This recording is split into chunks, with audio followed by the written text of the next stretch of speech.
Olivier Alexandre est sociologue, chargé de recherche au CNRS, membre du Centre Internet et Société, enseignant à Sciences Po Paris. Jeudi 8 juin 2023, il était invité à la librairie Ombre Blanche à l'occasion de la parution de La Tech quand la Silicon Valley refait le monde, son ouvrage paru au Seuil Éditions. Bonne écoute.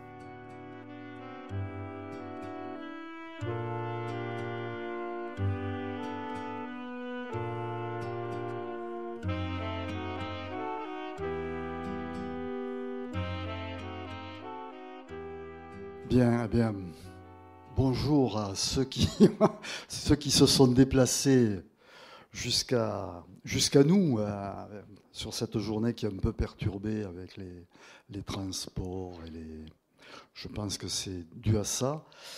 En tout cas, Olivier, Alexandre, on est très heureux de vous recevoir à la librairie, malgré le public qui est un peu clairsemé, comme on dit.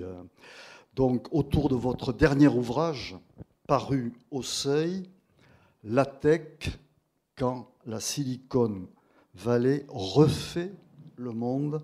On verra que c'est important. Alors, je rappelle que vous êtes sociologue, chargé de recherche au CNRS, membre du Centre Internet et Société, enseignant à Sciences Po, ancien visiting scholar à l'université de Northwestern et de Stanford, et que vos travaux portent sur la culture et le numérique. Alors vous en êtes à votre, je crois, 4e ouvrage. Donc voilà. Alors cet ouvrage, c'est le fruit d'une enquête qui a duré de 2015 à 2022. Et je dirais qu'à travers cet ouvrage, tel que je l'ai interprété, vous montrez les logiques sociales à l'œuvre dans la Silicon Valley et la tech. Alors, c'est un livre où il y a beaucoup d'entretiens. Vous envisagez la Silicon Valley comme un univers dont les entrepreneurs sont des joueurs. On reviendra sur cet aspect des choses. Alors, je me suis dit, qui dit jeu ? Au jeu, il y a des gagnants et il y a des perdants. Et qui dit jeu aussi dit règles, avec ces codes qui montrent que peut-être l'entreprise, ce qu'on appelle aujourd'hui l'entreprise, la marchandisation, le profit, voisine avec, dans ce cadre-là, les réseaux, la notion de gratuité, d'échange, de partenariat, de sourire aussi. Alors on se demande parfois quel est le type du sourire ou de la décontraction que l'on perçoit dans cet ouvrage. Et alors ce que je voudrais peut-être vous demander pour commencer cet entretien, c'est, je dirais, comment avez-vous abouti, pourquoi êtes-vous allé à la Silicon Valley? Et je dirais, au fond, il y a aussi, qu'est-ce que la tech ? Comment vous la définiriez ? Merci beaucoup. Bonsoir à toutes et à tous. Merci d'avoir fait le déplacement, effectivement. Alors, audience clairsemée, mais il se trouve que durant cette enquête, j'ai fait beaucoup de terrains différents et j'en ai fait un notamment dans un comédie club. Et il s'avère que les meilleurs sketchs sont devant des audiences clairsemées. Et que par ailleurs, ayant fait ma formation intellectuelle, ou ayant une partie en tout cas à l'EHESS, les meilleurs séminaires étaient aussi devant une audience clairsemée. Donc j'espère que cette présentation fera partie des meilleures présentations de l'année. Du moins, on peut la vendre en tant que telle sur les réseaux sociaux, produit dans la Silicon Valley. Et c'est déjà une manière de répondre à la question, en fait. Et c'est vrai que c'est...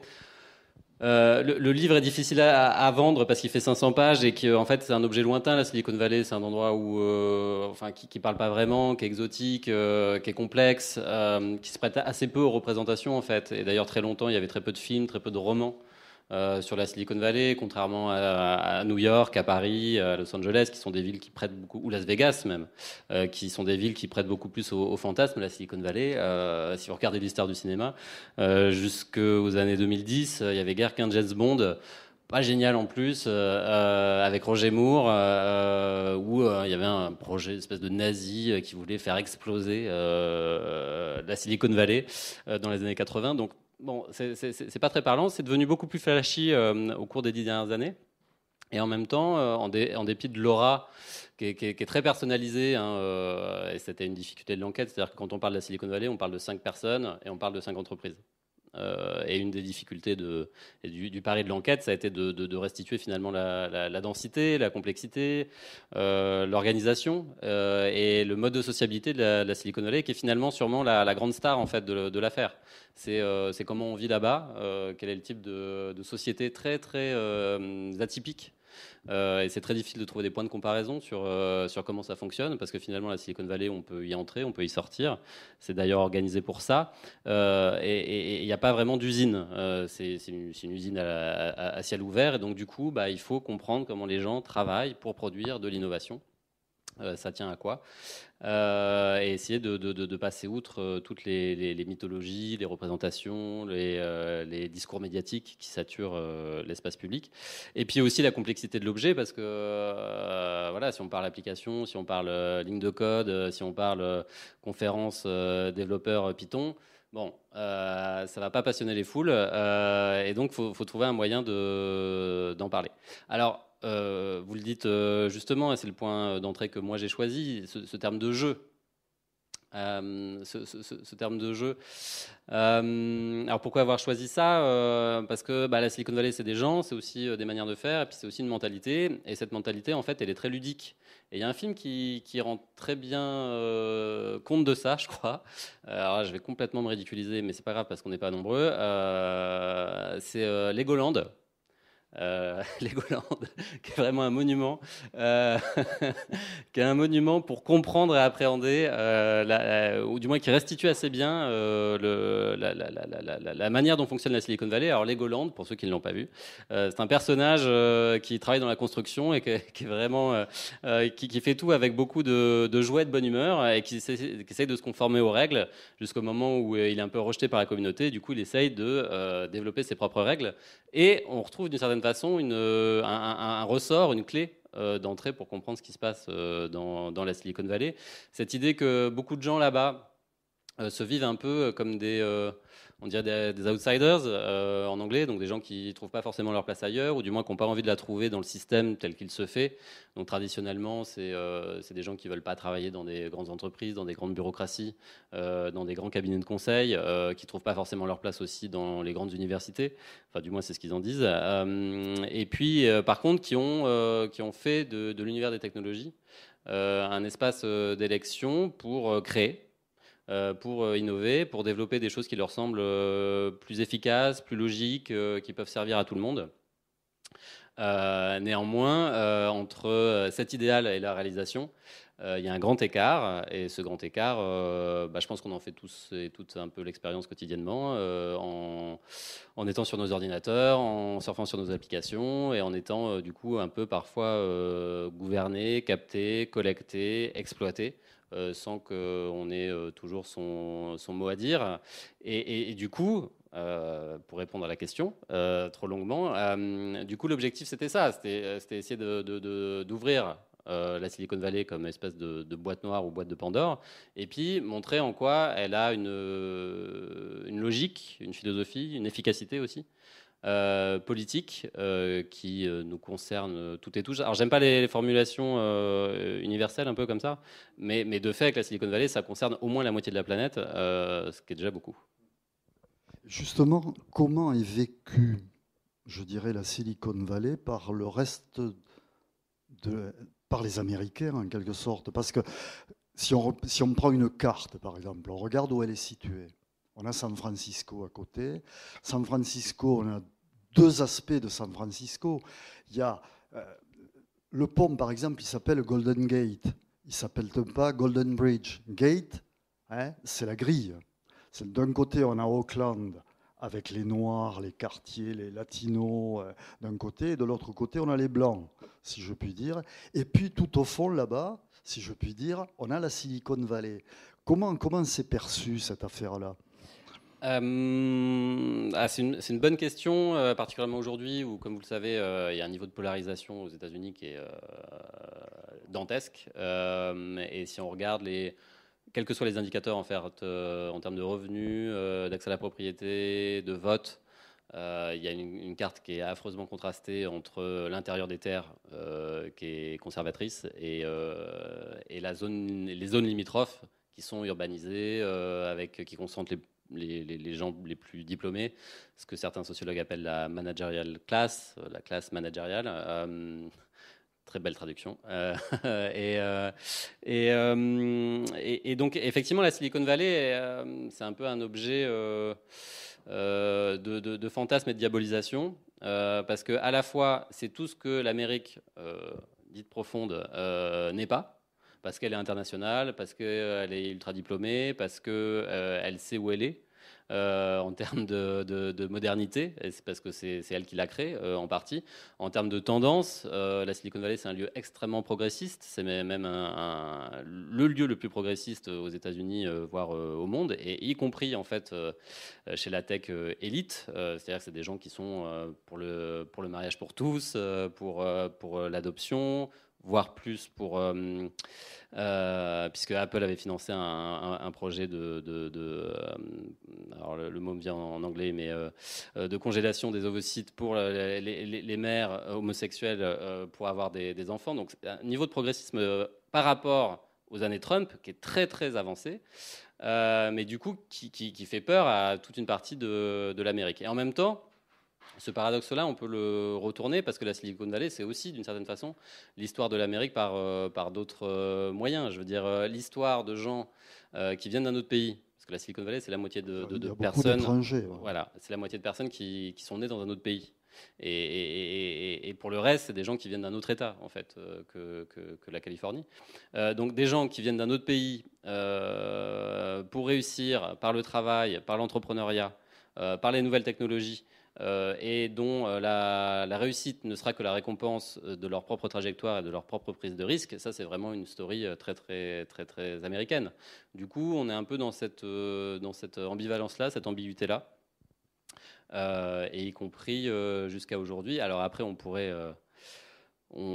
parler longtemps de San Francisco, Oakland, effectivement, la Silicon Valley, parce que tout ça n'est pas un territoire homogène en réalité.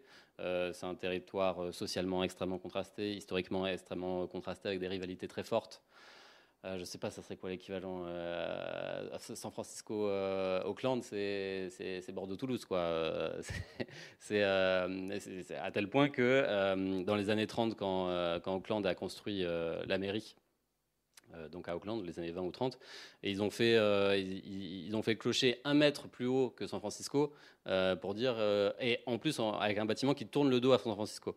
Donc une histoire de rivalité très forte comme ça et qui perdure jusqu'à aujourd'hui et qui en fait est un vrai souci pour empêcher en fait une politique qui soit un peu globale et qui puisse s'appliquer à l'échelle de la Silicon Valley, parce que la Silicon Valley, c'est un district qui est cohérent en termes industriels et économiques, mais qui n'est pas du tout cohérent en termes politiques et administratifs. Et à ce point, enfin, je veux dire, et ce point est d'autant plus important qu'en fait, la Silicon Valley, c'est pas juste la Silicon Valley. C'est à la fois un centre décisionnaire aux États-Unis par rapport à tout un tas de foyers industriels, mais aussi de tout un tas de foyers dans le monde. Là, avant de venir, je faisais le point sur la présence de la tech, des grandes entreprises de la tech en Afrique, et qui sont présents sur le continent africain, mais partout, à tous les niveaux, de l'exploitation des terres rares pour extraire les minerais qui serviront à la production des machines, jusqu'au traitement électronique, en passant par les câbles souterrains qui vont relier l'Europe à l'Afrique. Les investisseurs américains de la Silicon Valley sont les premiers investisseurs dans l'univers technologique africain. Enfin voilà, on retrouve cette présence il y a des écoles du code informatique ouvertes par des gens de la Silicon Valley dans plusieurs pays africains, notamment le Nigeria et le Kenya. OpenIA, dont on parle beaucoup en ce moment à cause de ChatGPT, sous-traite avec une entreprise qui est basée au Kenya et qui fait l'entraînement de la base de données et le toilettage sur les contenus. Enfin voilà, on est en fait dans un univers assez internationalisé et dont la Silicon Valley est en fait le visage le plus avenant, le plus souriant, du moins pour les gens qui veulent y travailler.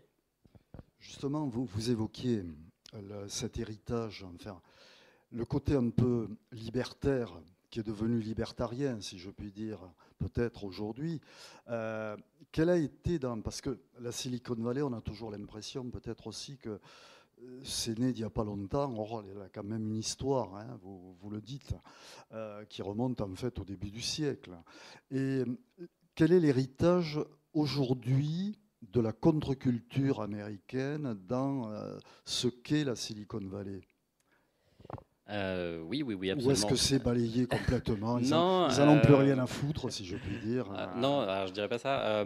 Effectivement, le visage de la Silicon Valley, c'est plutôt un visage juvénile, vingtenaire, plutôt un garçon blanc, issu de catégorie moyenne supérieure. En fait, la Silicon Valley, c'est plutôt une vieille dame, au sens où c'est aussi vieux qu'Hollywood.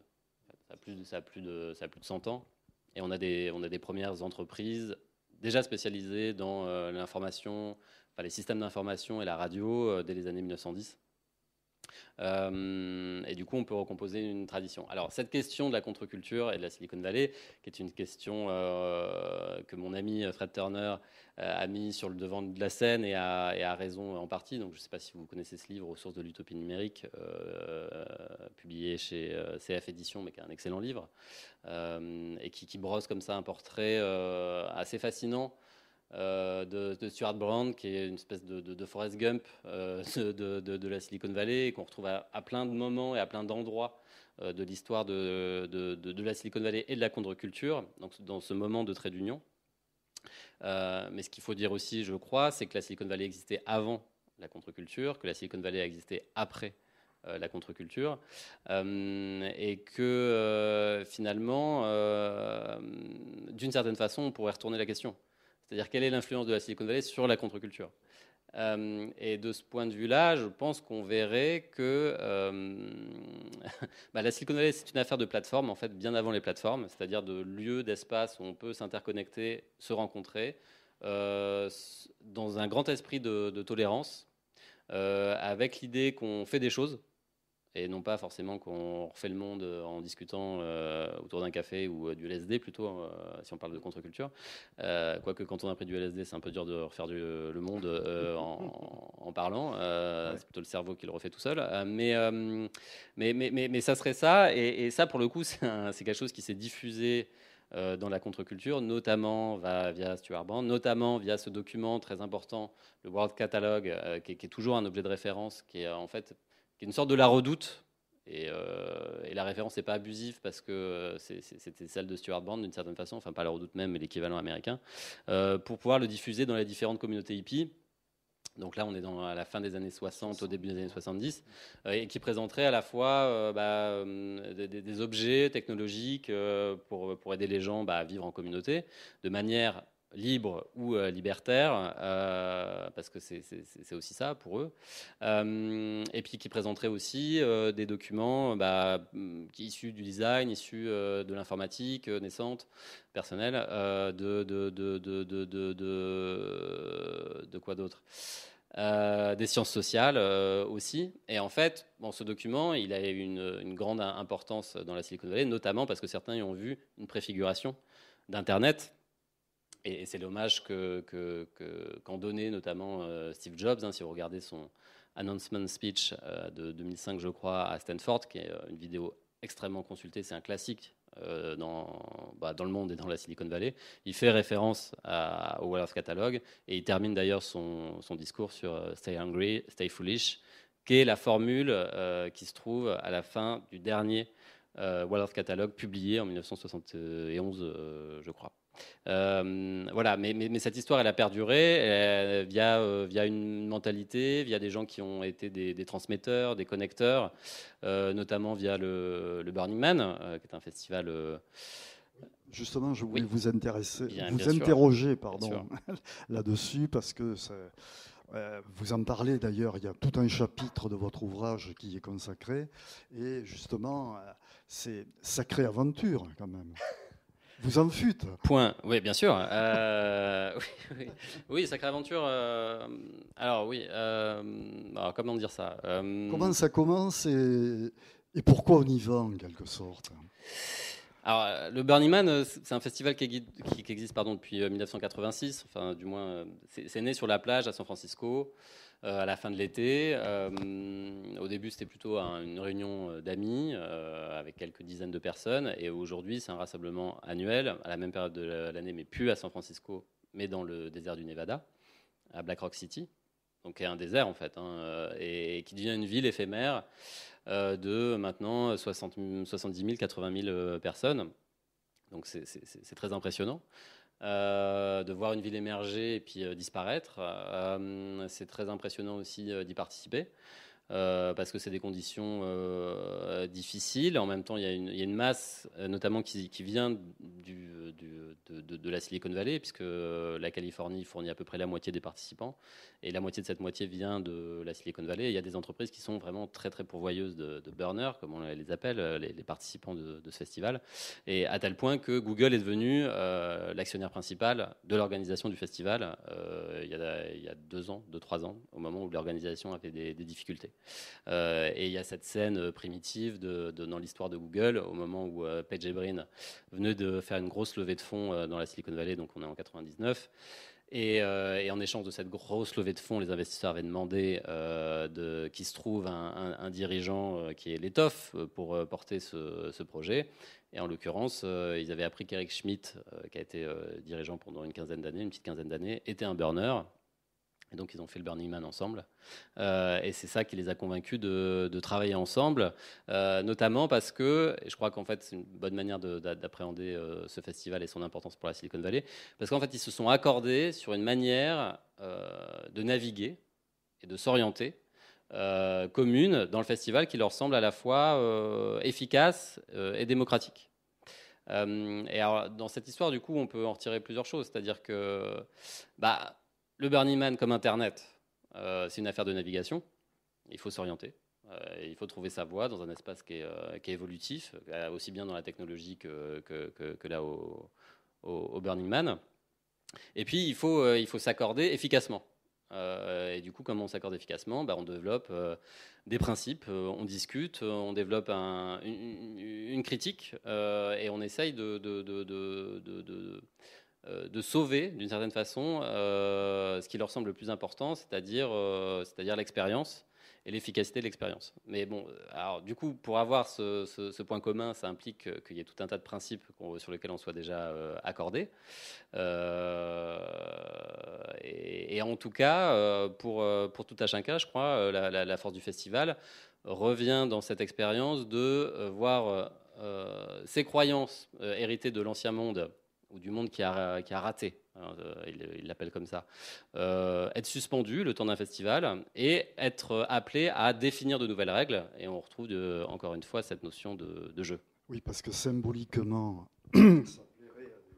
ça plairait à des ethnologues et on brûle.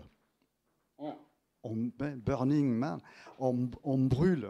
Donc, on efface quelque part, et il y a l'idée de se régénérer quelque part aussi. Oui, c'est un. Au plan symbolique, c'est pas, comme on dit, c'est pas neutre. C'est clairement un rite initiatique. Et effectivement, le festival s'achève, enfin, pas tout à fait, mais presque. L'objectif, c'est cet homme qui brûle, donc est un homme de paille, un homme de bois, mais c'est symbolique évidemment. Ce qui brûle et ce qui renaît, c'est soi-même en fait. Et donc on passe son festival à faire le tour de l'homme, mais aussi à faire le tour de sa vie d'une certaine façon, à questionner de la manière, enfin, pourquoi on fait les choses, qu'est-ce qui nous anime, qu'est-ce qui est vraiment important pour nous. Et une fois qu'on a atteint cette clarté, alors de manière plus ou moins conventionnelle, qui va du naturisme à la prise de drogue, effectivement, et bien une fois qu'on a débarrassé d'une certaine façon, qu'on s'est débarrassé de ces oripeaux de la vieille société ou de son ancienne vie, et bien du moins c'est la mythologie locale, on peut se consacrer à ce qui nous importe vraiment. Et en essayant de réarticuler le monde avec soi, le soi avec le monde. Et là, on retrouve le terme du sous-titre, qui est aussi un gimmick extrêmement important dans la Silicon Valley et pour la Silicon Valley. Oui, justement, parce que quand j'ai commencé à lire l'ouvrage, j'ai dit, bon, mais c'est voilà, milieu, on est cool, on fume, on est jeune, on a un sweat à capuche, c'est bon, on est dans la Silicon Valley. Et puis, petit à petit, et vous nous y amenez, justement, on va passer à l'aspect entrepreneurial de l'affaire. On se dit que, d'une part, c'est pas si facile que ça d'y rentrer, que c'est quand même très codé et que ça génère des types de comportements, si l'on veut, je dirais, réussir dans son entreprise quand on sait quand même que plus de 90% échouent. Et sur un laps de temps très rapide. Oui, oui, absolument. Alors, pour vous, est-ce que ça a été facile d'y mettre les pieds, comme on dit ? Ah bah pour moi, c'était extrêmement compliqué d'y mettre les pieds. C'est le paradoxe de l'affaire, c'est-à-dire que bon, la Silicon Valley est très attachée à sa dimension démocratique ou méritocratique. Et de fait, n'importe qui peut s'y présenter. Sauf que bien souvent, enfin, quand il n'y a pas de barrière à l'entrée physique, il y en a d'autres. À commencer par la barrière géographique, c'est loin. Enfin, ça a l'air tout bête, hein, ce que je dis là, mais c'est un fait. Et c'est aussi loin, en fait, de l'Europe que de l'Asie. Et même aux États-Unis, en fait, c'est assez compliqué d'y accéder, aussi bien quand on est à New York ou Seattle, mais même quand on est à Los Angeles, qui est dans le même état. Donc, et y compris quand on est dans la Silicon Valley, c'est un territoire qui est difficile à naviguer. Il y a des bouchons monstres. Alors, il n'y a pas de grève, mais il y a des bouchons monstres. Il y a un service de transport en commun qui est compétitif par rapport aux États-Unis, mais on est très très loin des standards européens et français. Et puis c'est un territoire qui est fait en fait pour rentrer et sortir. Effectivement, c'est-à-dire que voilà, on a l'aéroport, des grandes autoroutes, mais c'est pas un lieu qui est fait pour y rester. Et d'ailleurs, je le raconte dans le livre. Enfin, c'est un enquêteur qui dit ça, et il dit, moi, ce qui me fascine toujours ici, c'est que les gens font leur vie, leur carrière, et puis dès qu'ils sont à la retraite, ils se barrent. Il n'y a pas beaucoup d'endroits, finalement, où on fait ça. Et puis ils se barrent pour aller en Floride ou à San Diego, ce qui veut dire aussi qu'ils n'ont pas créé d'attache, en fait. Leur vie privée n'est pas là. Et effectivement, c'est ce que dit un autre enquêté, en fait, la Silicon Valley, c'est un fast space, c'est un endroit où ça va vite. Et tout est axé sur la vitesse. Et là, en fait, il y a une opération logique à faire. C'est-à-dire qu'une fois qu'on y est, c'est difficile. Deuxièmement, il faut apprendre comment ça fonctionne. Et troisièmement, il faut apprendre qu'en fait, ce qui fonctionne, c'est une certaine appréhension du temps. Et ça, c'est difficile à faire. C'est extrêmement difficile parce que notre notion du temps, en fait, elle est construite, elle est assez lente à construire. Si vous regardez les enfants, comment ils se développent, le temps, c'est quelque chose qui prend beaucoup de temps à être appréhendé. Et ça pourrait appeler des projets anthropologiques fascinants, en fait. Et il y a des travaux sur le temps. Il y a des philosophes du temps. Et dans la Silicon Valley, c'est un temps qui est assez paradoxal parce que à la fois ils ont d'une certaine façon un monopole sur le futur, parce que c'est des gens qui passent leur temps à s'interroger sur le futur, à se demander comment va être notre futur, y compris à très long terme. Eux-mêmes, ils passent leur temps à se projeter dans le futur. Bon, je sais pas vous, mais moi, à la limite, je me projette dans la soirée, quoi. Et encore, je me dis, est-ce que ça va pas être annulé? Mais ça va pas beaucoup plus loin.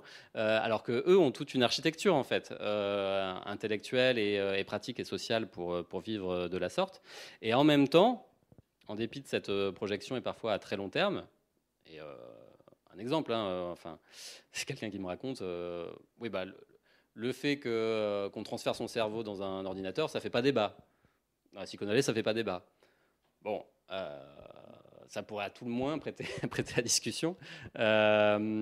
Et oui, et donc ils ont cette appréhension très particulière du temps, et en même temps, ce temps, il est très codé aussi, et il s'inscrit dans des rythmes très très rapprochés, dont la probabilité la plus importante, c'est l'échec.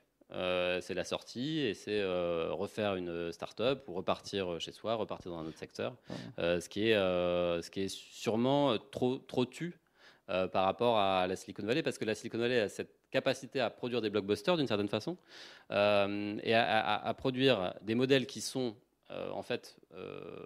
qui relèvent de l'anomalie statistique, mais qui sont tellement puissants qu'ils deviennent la norme. Exemple, Facebook, anomalie totale. Anomalie totale. Google, anomalie totale par rapport à la vie de la Silicon Valley. 90% à la fois des projets, des produits, des entreprises dans la Silicon Valley échouent. Et ils échouent dans un très, très court laps de temps. Vous expliquez que plus. 90%, vous écrivez, des entreprises disparaissent au bout de 5 ans. Non, absolument. Et du coup, c'est seulement un alignement des planètes extrêmement favorable qui rend possible des percées, des réussites de la sorte, qui écrasent un peu tout le reste. Et alors, qu'est-ce qui fait la réussite ? Ça, il faut leur demander, mais je pense qu'ils ne seraient même pas capables d'y répondre. Alors, l'alignement des planètes, c'est quoi ? C'est sûrement ce qu'on appelle des talents. Mais des talents, c'est difficile à appréhender dans la Silicon Valley. Des talents, c'est des gens qui savent faire des trucs, des skills en termes d'informatique, mais aussi qui ont cette capacité à apprendre des choses. Et c'est quasiment la compétence la plus importante, en fait. Le fait de développer une capacité à continuer à apprendre constamment. Ensuite, c'est savoir bien s'entourer et c'est savoir être repéré par des investisseurs qui sont très bien rodés. Il y a près de 1000 enseignes d'investissement dans la Silicon Valley, mais il y en a une vingtaine qui prédominent. Et puis, il y a vraiment des grands noms de l'investissement et des gens qui ont tout connu, en fait. Donc, c'est un peu... Moi, j'ai travaillé longtemps sur le cinéma. Si vous travaillez si vous avez la chance d'être une réalisateur ou une réalisatrice ou un réalisateur qui arrive dans le métier et qui va travailler avec quelqu'un qui est dans le métier depuis 40 ans et qui connaît tout ce métier, évidemment, ça va changer un petit peu les choses versus votre cousin qui va vous produire. Je dirais évidemment. Et dans la Silicon Valley, c'est exactement la même chose. Et du coup, voilà. Avoir un investisseur de qualité, c'est avoir de l'argent, c'est avoir des conseils, c'est avoir un réseau, c'est avoir un accès aux médias, c'est avoir un accès aux régulateurs, c'est savoir anticiper quel coup fourré va vous tendre telle ou telle entreprise qui a une place dominante sur le marché et qui va permettre progressivement d'ouvrir la porte suffisamment grand pour que une entreprise s'implante sur un marché et à l'échelle internationale, parce que c'est ça finalement qu'ils savent faire, un petit peu comme Hollywood sait faire des blockbusters à l'échelle internationale, à la Silicon Valley, ils savent faire des entreprises à l'échelle internationale.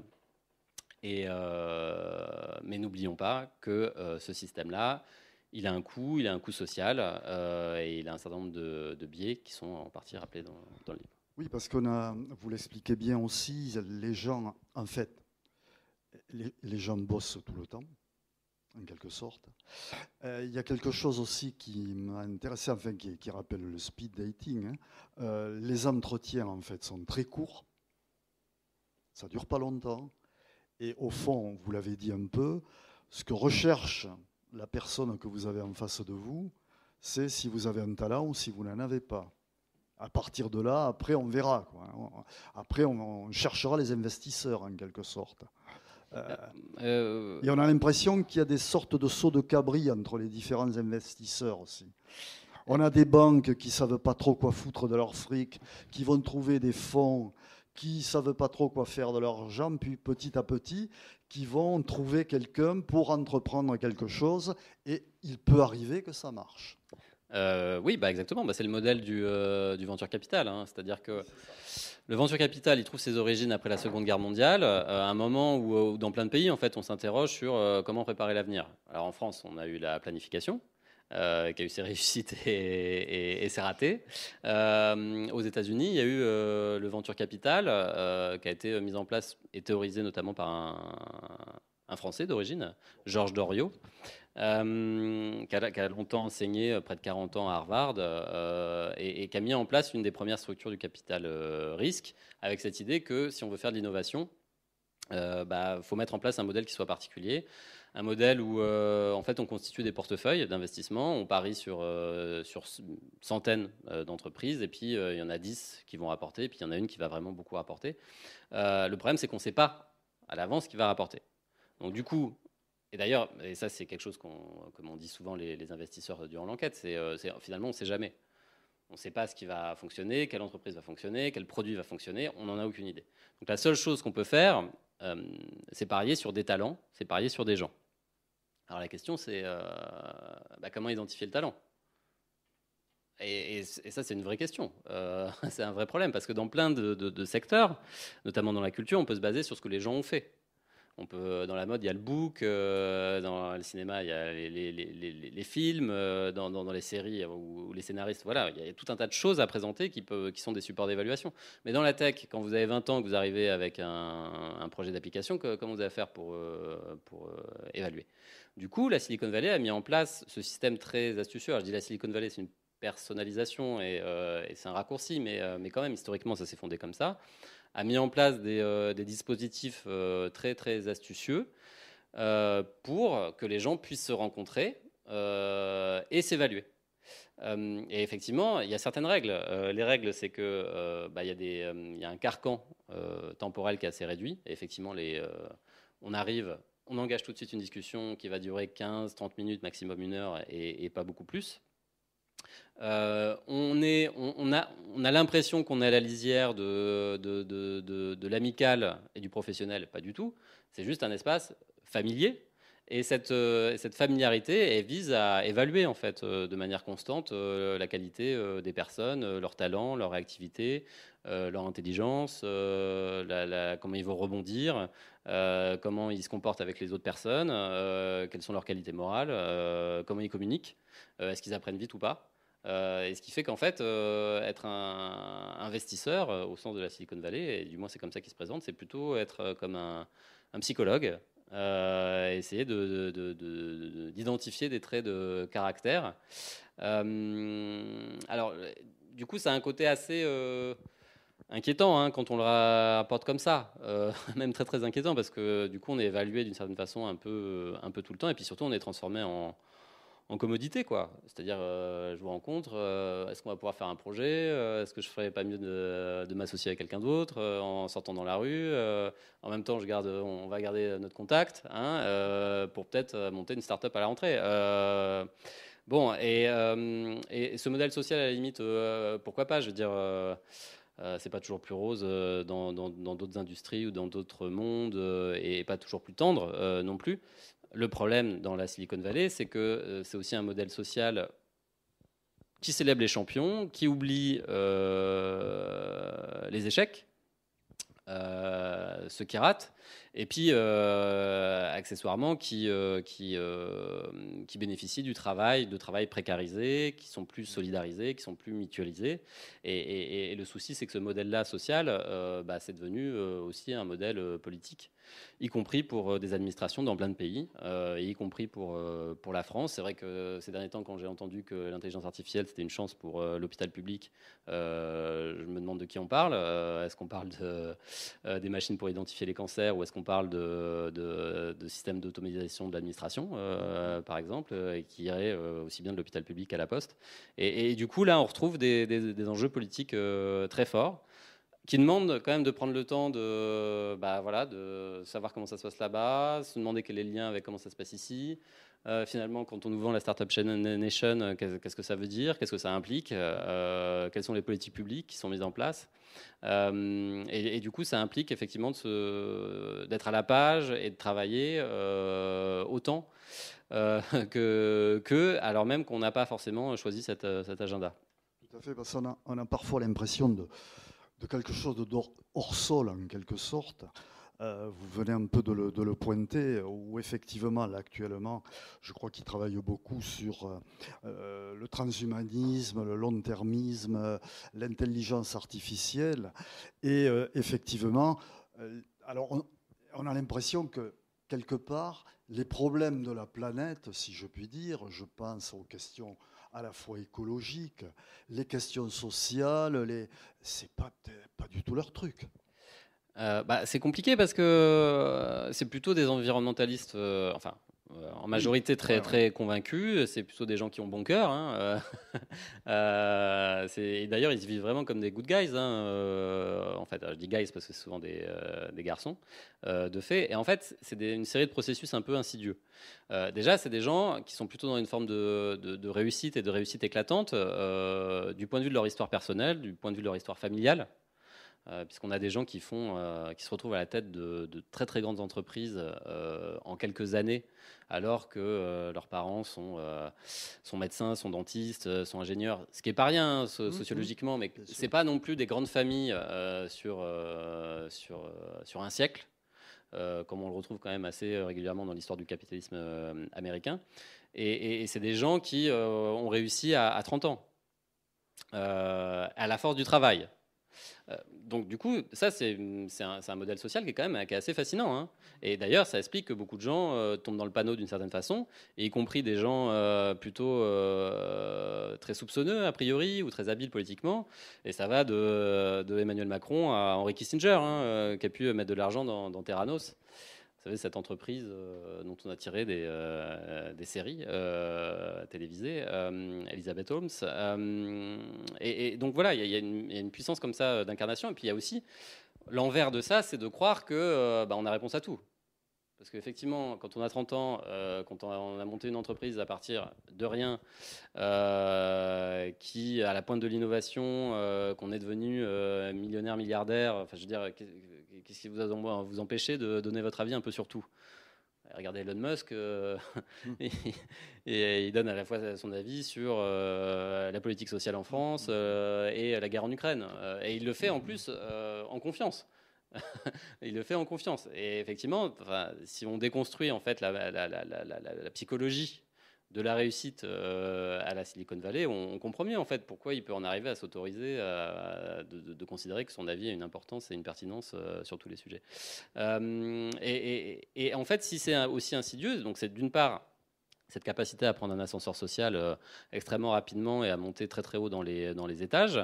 Et puis, paradoxalement, c'est aussi oublier en fait, et être un peu hors sol, notamment parce que c'est des gens, on l'a déjà dit, mais qui ne sont pas nés dans le nord de la Californie, et ça c'est un point qui est très important, c'est des gens qui viennent d'un autre pays, ça c'est un autre point qui est très important, parce que du coup, leurs attaches familiales, amicales, parfois leur culture ou leurs préoccupations politiques, eh ben, elles s'orientent plutôt vers leur pays d'origine.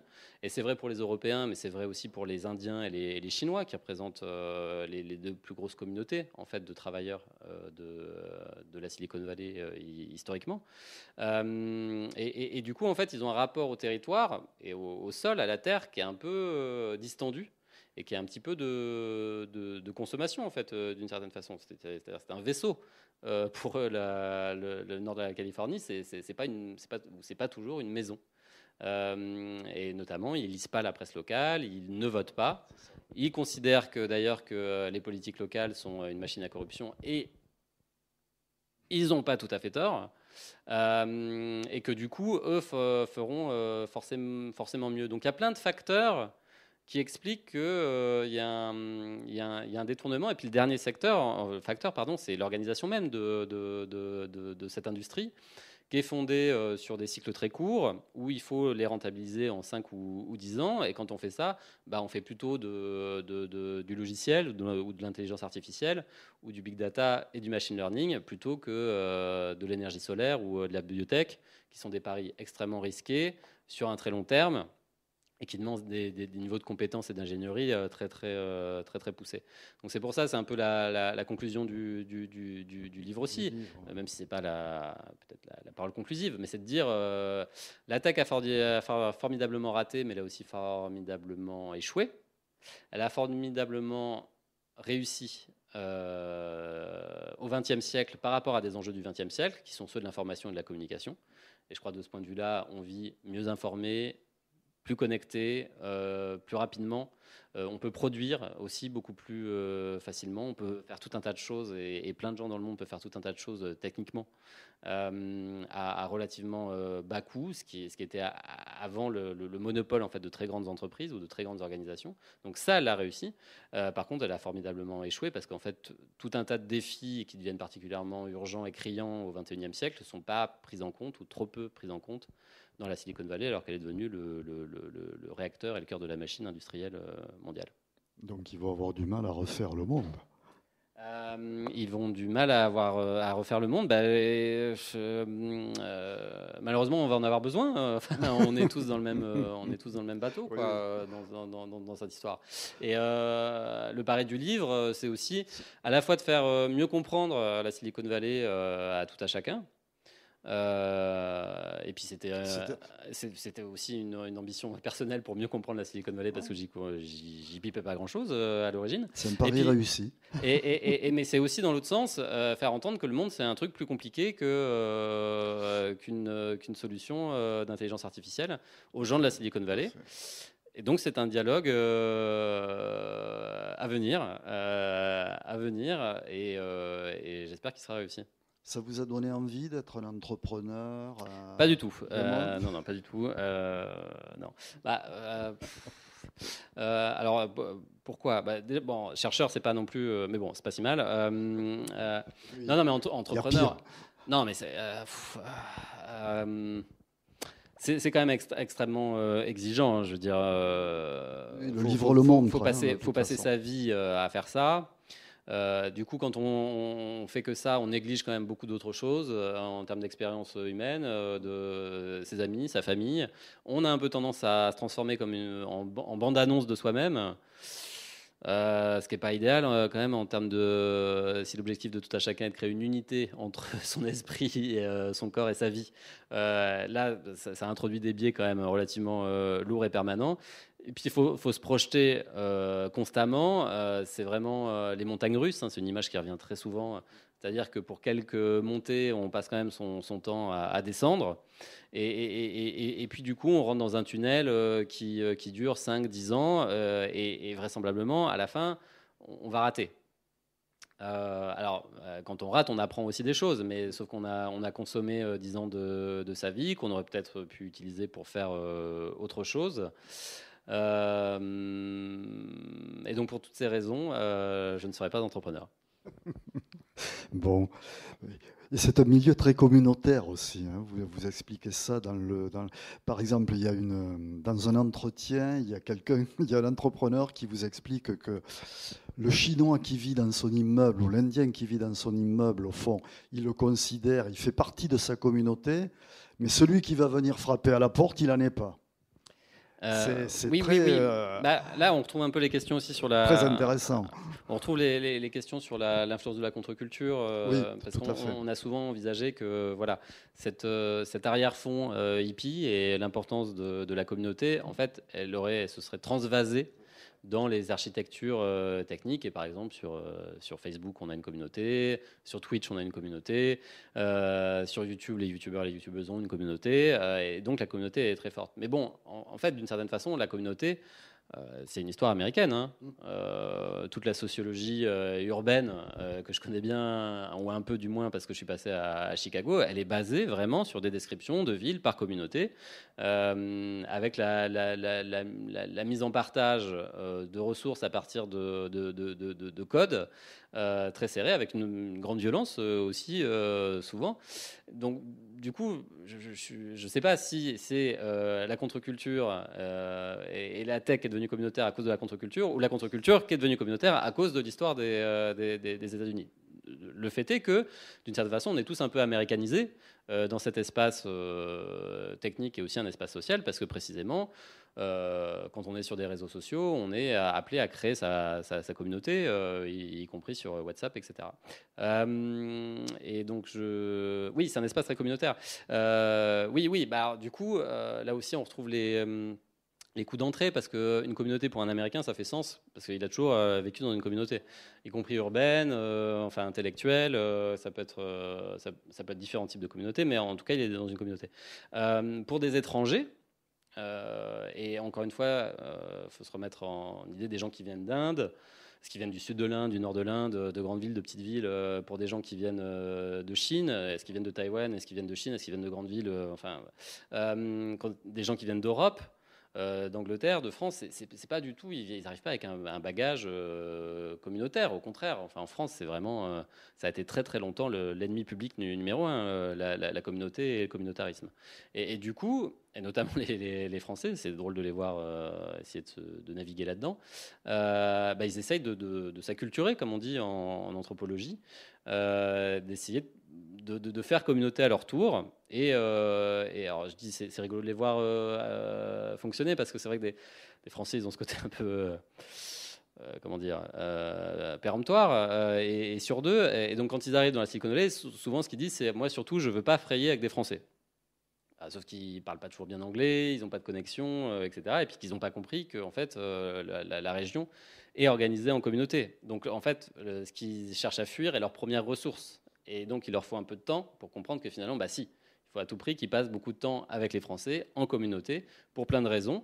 D'une part parce qu'ils vont chasser le mal du pays, mais aussi parce qu'ils vont apprendre plein de choses. Et que cet espace communautaire, il va fonctionner comme un espace d'entraide. On va se donner des informations, on va se donner des tuyaux sur le système fiscal, comment embaucher quelqu'un, comment virer quelqu'un, comment avoir son visa, comment avoir des visas de travail, enfin des choses très très concrètes, mais qui ne vous sont pas données a priori avec votre petit fascicule quand vous arrivez à l'aéroport, et qui demandent vraiment une expertise qui en l'occurrence circule par les communautés. Et d'ailleurs, j'ai essayé du coup d'entrer dans différentes communautés au cours de ce travail, avec plus ou moins d'efficacité, parce qu'effectivement, c'était plus facile de pénétrer la communauté française pour moi que la communauté chinoise, où j'ai eu des séances d'observation, participation, observation un peu délicates, ne parlant pas le mandarin, de me retrouver dans des assemblées d'entrepreneurs chinois. Où bon, j'ai rien compris, voilà. Mais bon, ça m'a permis quand même d'apporter de l'eau au moulin de la description empirique. Alors, on voit, peut-être avant de passer la parole aux personnes ici présentes, on voit donc que la Silicon Valley et certaines de ses réussites s'exportent, et se sont bien exportées à l'échelle planétaire. Est-ce qu'on peut imaginer un système similaire dans une autre région du monde, d'après vous? Ah bah tout le monde essaye. Oui, non, voilà. Tout le monde essaye. J'avais fait un comptage. Essayer n'est pas réussir. Il y a près de 100 hubs aujourd'hui dans le monde qui prennent pour modèle très directement la Silicon Valley. À Berlin, il y a la Silicon Alley. À New York, il y a la Silicon Alley. Il y a le Silicon Sentier à Paris. Ils essayent de faire Saclay. Paris-Saclay, qui est vraiment un modèle type Silicon Valley. Donc quand j'en parle avec eux, je dis mais oui, mais Stanford, ça a mis 100 ans avant de devenir Stanford. Ça a mis 100 ans avant de devenir la première université aux États-Unis. Donc, et vous voulez recomposer une infrastructure ex nihilo au milieu de champs. Paris, enfin, pourquoi pas, mais vous n'avez même pas le RER qui va là-bas, donc ça va être compliqué. Et effectivement, je pense que ce qui n'est pas vu, ce qui est trop peu vu, c'est la profondeur historique de la Silicon Valley. C'est que cette profondeur historique, c'est aussi une épaisseur sociale, avec des façons de faire très particulières, et que cette façon de faire très particulière, de fait, devient une mentalité. Et c'est ce que les gens pointent dans la Silicon Valley. Ils disent, mais finalement, c'est quoi la Silicon Valley? Pourquoi c'est la Silicon Valley? Alors ils disent, oui, il y a des talents, il y a du capital. Mais bon, des talents et du capital, il y en a dans beaucoup d'endroits. Il y en a beaucoup dans beaucoup d'endroits. Et de fait, la Silicon Valley, il y a une plus-value. Donc quand on creuse un peu, les gens vous disent, oui, mais c'est parce qu'il y a une culture, ou il y a une mentalité particulière.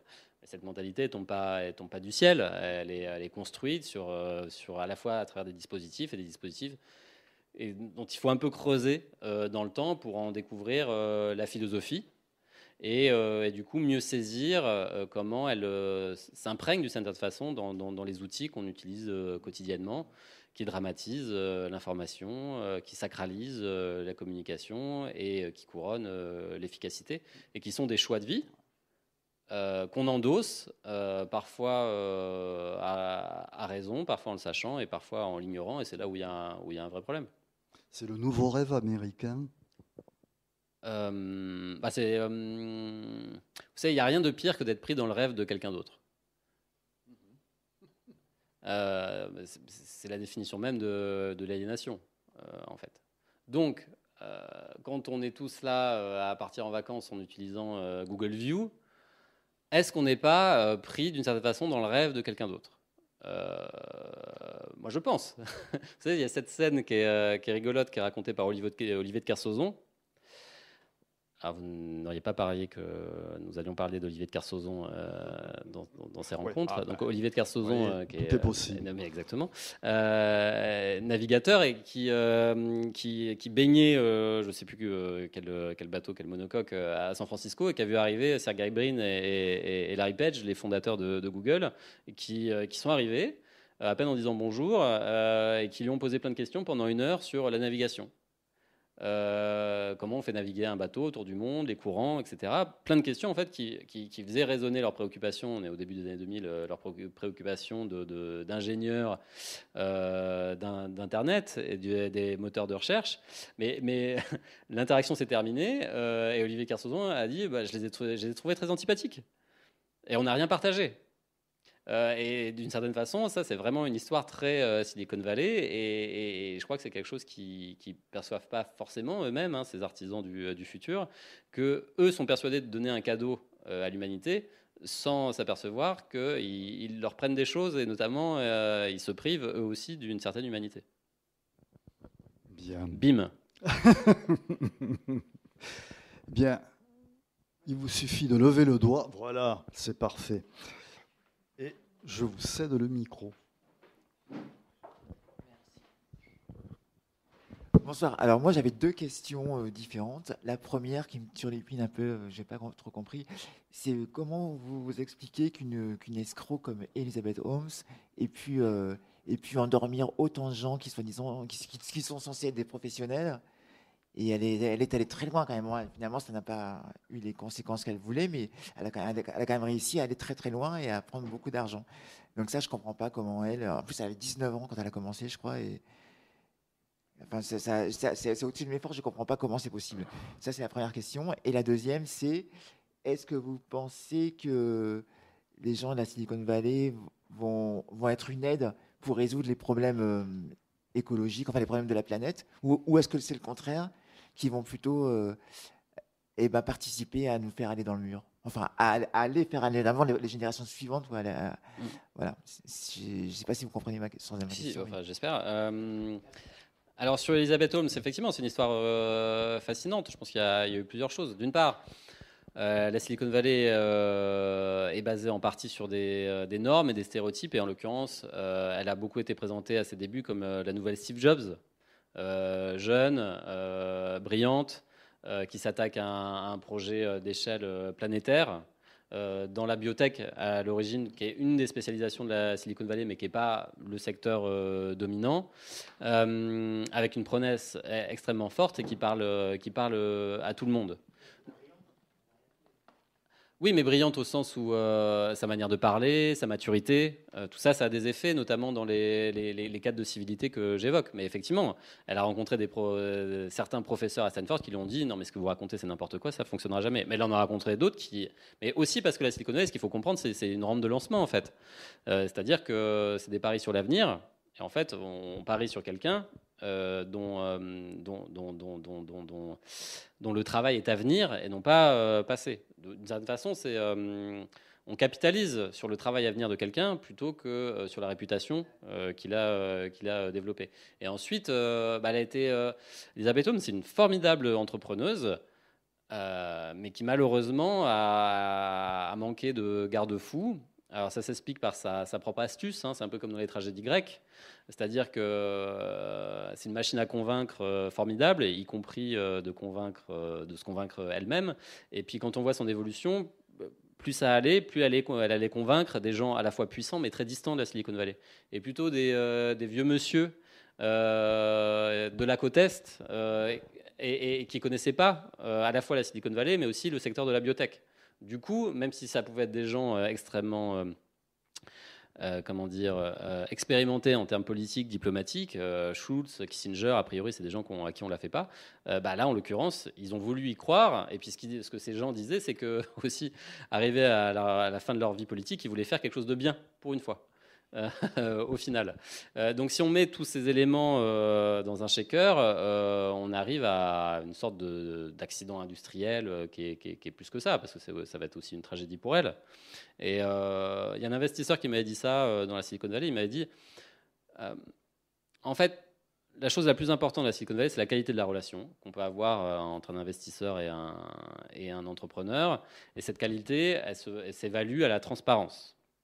Il dit le problème, c'est que cette relation, elle est biaisée, et donc naturellement, les gens se mettent à mentir.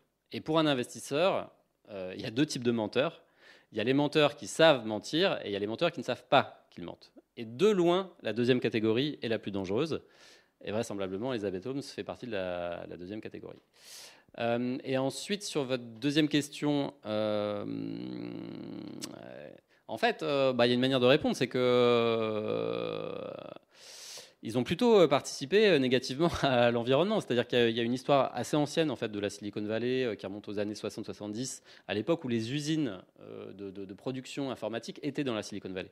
Et donc des usines où on produisait des circuits imprimés, des machines, et on utilisait pour produire ces machines et pour les nettoyer un certain nombre de produits extrêmement toxiques que des petites mains, notamment souvent des femmes appliquées sur les machines, qui s'est avéré produire des effets toxiques sur ces femmes qui ont eu des problèmes de santé, développé des cancers, accouché d'enfants avec des malformations et qui ont aussi produit tout un tas d'effets de pollution sur les nappes phréatiques. Et en fait, il y a déjà eu une histoire environnementale, politique et des mobilisations assez poussées dans la Silicon Valley dans les années 70, dont la conséquence a été de délocaliser les usines. Dans un premier temps, aux États-Unis, dans des endroits plus reculés et politiquement moins armés, et puis dans d'autres pays. Et la difficulté avec la Silicon Valley, c'est qu'elle se présente comme dématérialisée, parce que les usines ne sont plus là. Mais les usines, elles sont à l'autre bout du monde, et les gens y travaillent dans des conditions tout aussi détestables et déplorables. Et si on regarde je veux dire, la géopolitique de la tech et comment elle est une industrie, c'est une industrie internationalisée, où le logiciel, et l'édition de logiciels et la programmation ont un rôle extrêmement central, mais ils ont un rôle central pour lier des espaces qui sont a priori disjoints. Donc il faut faire ce travail intellectuel de reconstituer cette cartographie de la tech qui va des terres rares pour extraire des minerais jusqu'aux grandes déchetteries géantes qui sont notamment dans des pays africains, notamment au Ghana, etc. Et essayer de voir en fait comment elle est le cœur de cette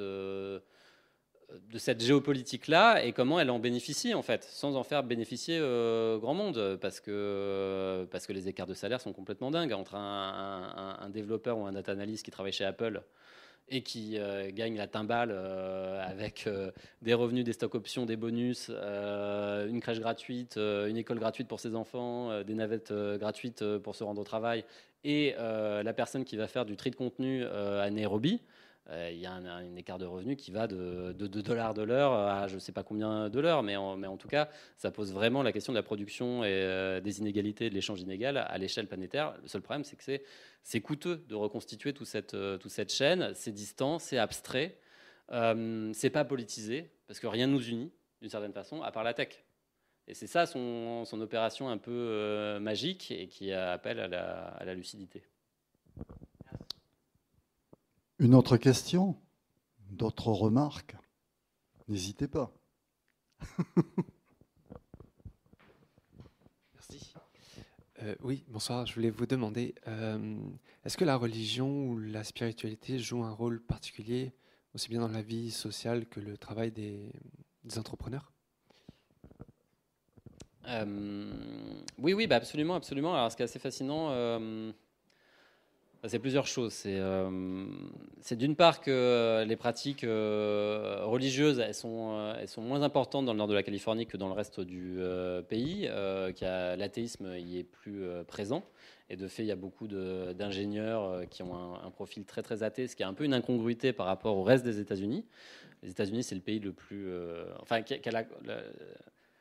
Si on regarde le niveau d'éducation de tous les pays et de développement économique avec le niveau de pratiques religieuses, et on a une croisée comme ça. Plus on monte, plus il y a un déclin des pratiques religieuses. Les États-Unis, c'est le seul pays qui déroge à la règle. Et dans ce panorama-là, dans cet écosystème-là, dans la Silicon Valley, il y a beaucoup d'athées. Et en même temps, ces athées, bien souvent, ils reproduisent des spiritualités, mais loin des institutions religieuses, et aussi les hybrident beaucoup, en prenant et en empruntant aussi bien à des monothéismes, à des polythéismes, à des religions qui viennent de l'Occident, des religions qui viennent de l'Orient, et qui, du coup, créent leur propre cocktail. On appelait ça le New Age dans les années 80, mais c'est toujours quelque chose de très prégnant, et d'autant plus qu'en fait, elle se cristallise sur un support qui est la tech.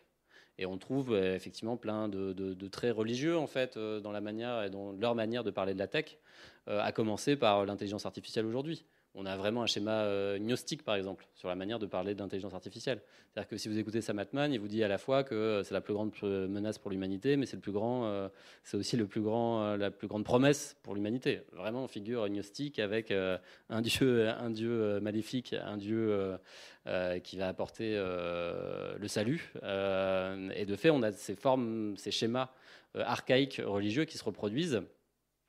Le paradoxe, c'est que c'est un peu loin effectivement des institutions religieuses et que c'est mélangé. Mais c'est vraiment un support pour ces gens, notamment parce qu'ils sont confrontés à un mode de vie très très exigeant. Et du coup, la spiritualité, c'est une vraie ressource pour donner du sens et pour même retrouver un peu d'énergie. Et donc, ça va des pratiques folkloriques du Burning Man jusqu'aux gens qui font 5 fois la prière par jour. D'autres questions? Une dernière? Avant que, puisqu'après il va y avoir un autre débat, une autre rencontre, je ne sais pas si elle sera tout aussi populeuse, si je puis dire. Un débat sur la grève, peut-être. Bien, s'il n'y a pas d'autres questions, merci. Merci à vous. Olivier, Alexandre, de vous être prêté au jeu, si je puis dire. Merci à vous d'être venus. Donc, vous pourrez retrouver, sauf si l'auteur s'y oppose, donc cette rencontre dans les podcasts d'Ombre Blanche. Donc, vous allez sur le site, vous connaissez, et donc vous retrouverez tous les podcasts de nos rencontres. Merci encore. Olivier, merci à vous. Et d'ici une prochaine rencontre, comme l'on dit, portez-vous bien. Il s'agissait à l'instant d'Olivier Alexandre, auteur de La Tech, quand la Silicon Valley refait le monde, paru aux éditions du Seuil, à la librairie Ombre Blanche, jeudi 8 juin 2023. Rencontre réalisée et mise en onde par Radio Radio, en collaboration avec Radio Radio Plus et Radio Terre.